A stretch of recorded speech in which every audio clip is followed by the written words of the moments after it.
Bismillahirrahmanirrahim. In today's lecture, we are going to discuss about internal conditioning और sequestration. Sequestration या फिर internal conditioning हम एक ऐसे मेथड को कहते हैं जिसमें हम बॉयलर फीड वाटर को बॉयलर के अंदर डालकर फिर ट्रीट करते हैं। यानी कि हम कोई ना कोई केमिकल उसके साथ ऐड कर देते हैं या फिर हम लोग क्या करते हैं कि कोई ऐसे कंपाउंड्स वाटर में ऐड कर देते हैं जो उन इम्प्योरिटीज़ के साथ सेटल हो जाए और कोई हार्म जो है वो बॉयलर को ना पहुँचाए।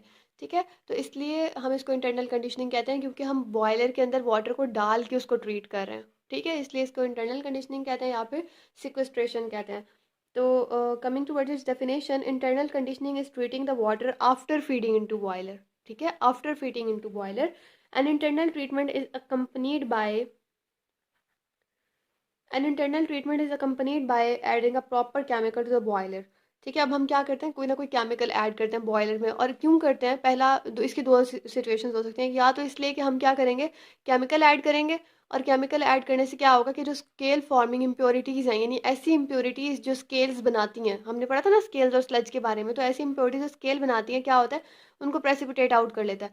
यानी हम ऐसा कंपाउंड डालते हैं वाटर के अंदर, जब हम वाटर को बॉयलर के अंदर ऐड कर देते हैं उसमें ऐसा कंपाउंड या ऐसा केमिकल ऐड करते हैं जो उन इम्प्योरिटीज़ को प्रेसिपिटेट आउट कर देता है। ठीक है, उनके प्रेसिपिटेट्स बना देता है, तो उनमें ये कैपेसिटी नहीं रहती कि वो जाके स्केल्स बनाए और इस तरह।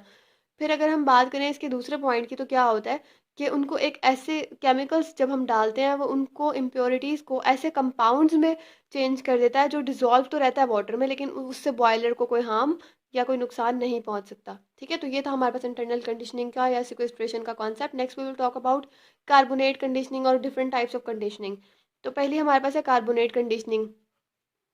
जो स्केल फॉर्मिंग सॉल्ट्स होते हैं, फॉर एग्जांपल हमें पता है कि हम लोगों ने पहले पढ़ा था कि स्केल फॉर्मिंग सॉल्ट्स में कौन कौन सी चीज़ें आती हैं। तो उसमें हमने पढ़ा था कि कैल्शियम सल्फेट यानी कि CaSO4 या कैल्शियम सल्फाइड भी इसको हम कहते हैं कि हम CaSO4 प्रेजेंट होता है तो ये स्केल्स बनाता है।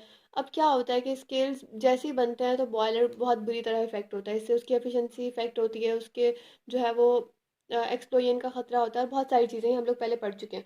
ठीक है, तो क्या होता है कि स्केल फॉर्मिंग सॉल्ट्स में CaSO4 होता है फॉर एग्जाम्पल। और CaSO4 का क्या होता है, इसके स्केल्स हमने पढ़ा था कि बहुत स्केल्स में जो है वो एडहेरिंग कैपेसिटी बहुत ज़्यादा होती है, यानी कि वो एडहेयर हो जाते हैं, चिपक जाते हैं वॉल्स ऑफ बॉयलर्स के साथ।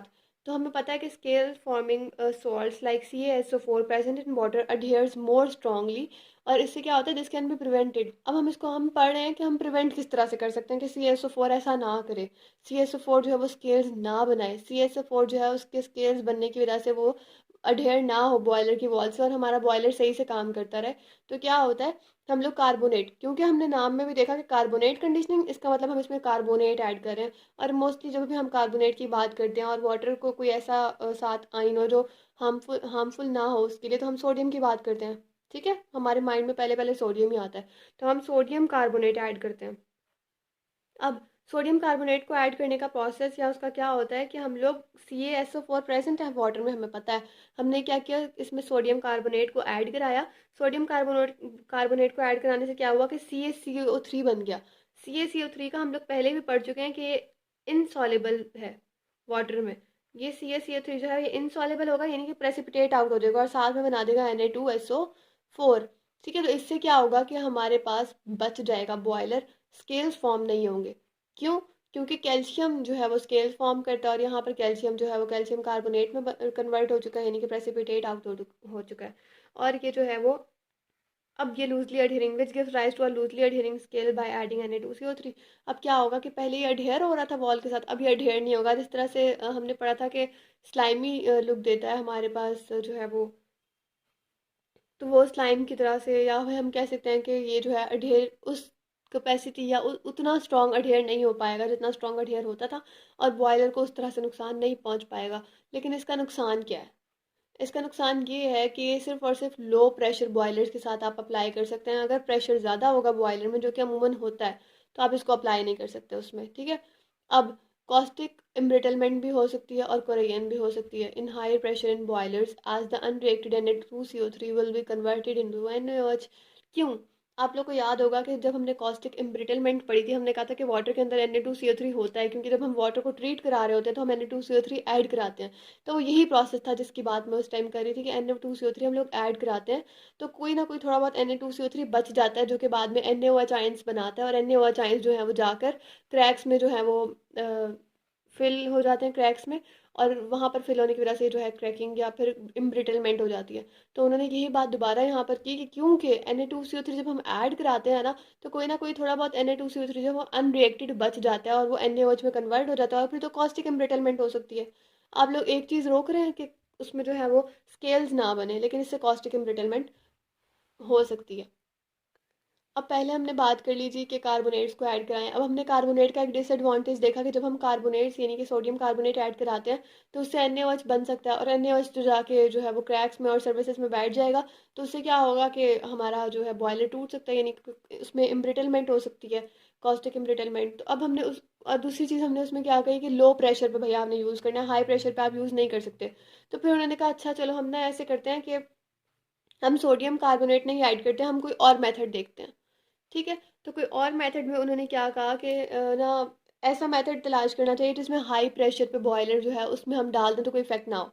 लाइक पिछले वाला जो था यानी कि जिसमें हमने कार्बोनेट कंडीशनिंग कराई, उसमें हमने कहा था कि लो प्रेशर लाजमी है। इसमें हमने क्या कहा कि in high pressure boiler scale formation can be avoided by the addition of sodium phosphate to the water sample. पहले हमने क्या डाला था, सोडियम कार्बोनेट। अब हमने कहा नहीं, हम सोडियम कार्बोनेट नहीं डालते क्योंकि वो लो प्रेशर पे हुआ है और उसके बाकी मसले भी हैं। हम क्या करते हैं, हम ना सोडियम फॉस्फेट डालते हैं। तो ये क्या होगा कि हाई प्रेशर पे इस पे स्केल्स नहीं बनेंगे। तो हमने क्या किया इसमें जी, हमने ऐड कर दिया सोडियम फॉस्फेट।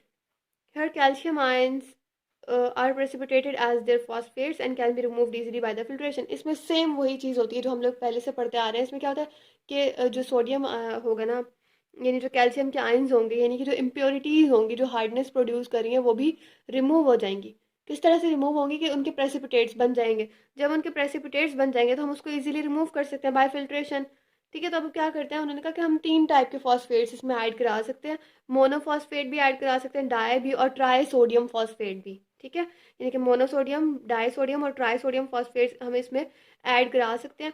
अब इसका एडवांटेज क्या होता है कार्बोनेट कंडीशनिंग की जगह पर, अगर हम देखें दो एडवांटेज जिसका मैं पहले भी जिक्र कर चुकी हूँ कि हाई प्रेशर पे हम इसको यूज़ कर सकते हैं।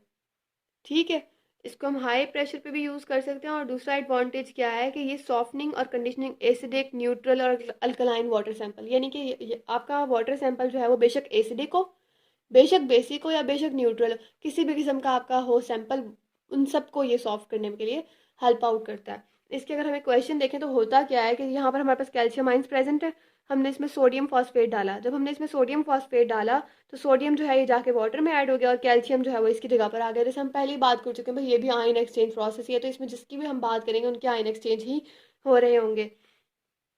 अगर हमें एसिडिक वाटर को कंडीशन करना है तो हम ट्राई सोडियम फॉस्फेट डालेंगे। ठीक है, यानी ये जैसे ये वाला ये ट्राई सोडियम है Na3, यानी 3 सोडियम है इसमें।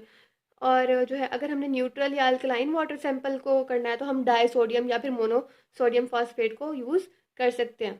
ठीक है, तो आपने ये याद रखना है, ये MCQ में भी आ सकता है कि अगर एसिडिक वाटर होगा तो हम ट्राई सोडियम फॉस्फेट को यूज़ करेंगे, और अगर न्यूट्रल होगा तो हम जो है वो डाई सोडियम को, और अगर जो है वो अल्कलाइन होगा तो हम मोनोसोडियम फॉस्फेट को यूज़ कर सकते हैं। इसमें सबसे ज़्यादा इंपॉर्टेंट ये फर्स्ट वाला ये है कि अगर वाटर एसिडिक होगा तो हम कौन सा सोडियम फॉस्फेट यूज़ करेंगे।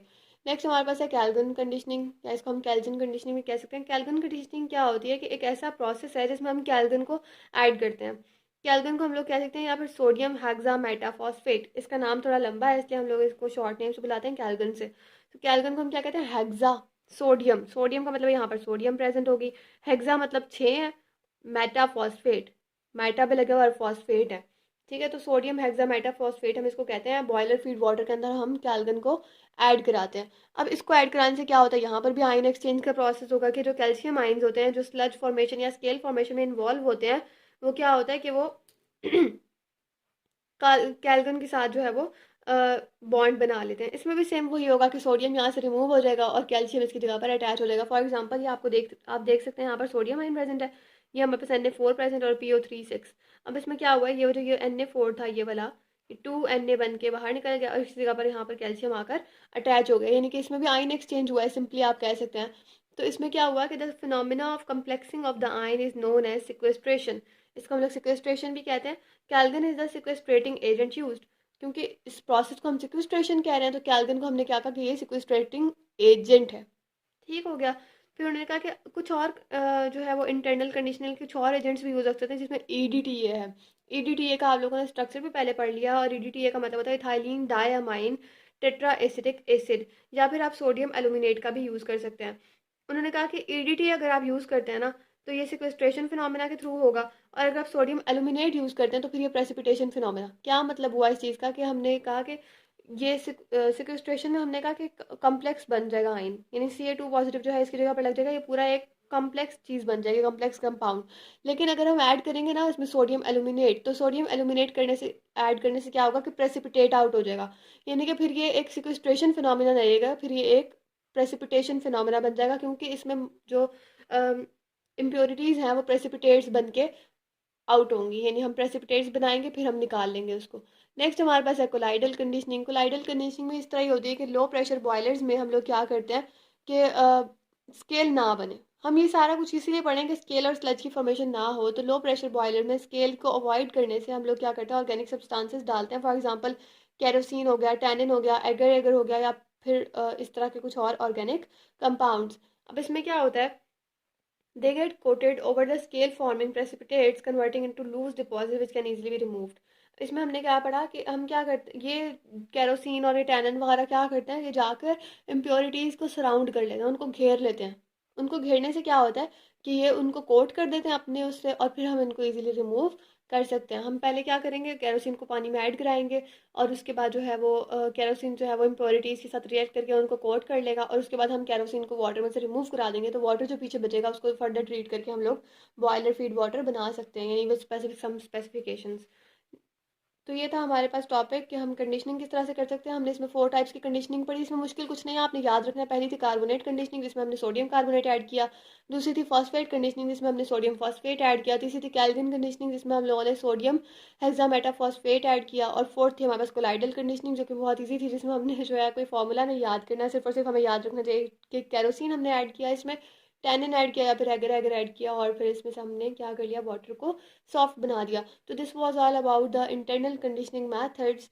होप सो आपको ये समझ आई होगी। Thank you.